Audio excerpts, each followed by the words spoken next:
নমস্কার, ক্রিসাইস গার্ডেনে আপনাদের সকলকে স্বাগত। আজ সারাদিন ধরেই বৃষ্টি হচ্ছে। পর্তুলিকার গোড়ায় একদমই জল থাকা উচিত নয়। জল থাকলে কিন্তু পর্তুলিকা গাছ মারা যেতে পারে।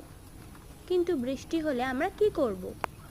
বৃষ্টি যখন হবে তখন পর্তুলিকা গাছে যে টবগুলি আছে সেগুলি উল্টে রাখবেন এবং আরেকটি কাজ করবেন, গোড়াতে কিছু তুলো রেখে দিতে পারেন যাতে পর্তুলিকা গাছগুলির গোড়ায় জল জমতে না পারে।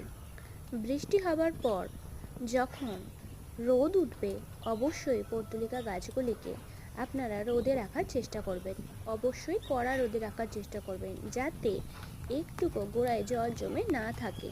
এবং পর্তুলিকা গাছের ড্রেনিং সিস্টেম কিন্তু খুব সুন্দর রাখতে হবে যাতে গোড়ায় একদমই জল না জমে। আর পর্তুলিকা গাছগুলি অবশ্যই কাটিং করবেন। কাটিং করলে পর্তুলিকা গাছের গ্রোথ খুব ভালো হয়। বিশেষত পর্তুলিকা গাছে কোনো সার দেওয়ার প্রয়োজন হয় না। যদি দেন অবশ্যই জৈব সার দিতে পারেন। জৈব সার হিসাবে কলার খোসা ভিজিয়ে রাখবেন। ভিজিয়ে রেখে 2-3 দিন পর সেই খোলার জল অবশ্যই গাছে দিতে পারবেন। প্রচুর ফুল পাবেন।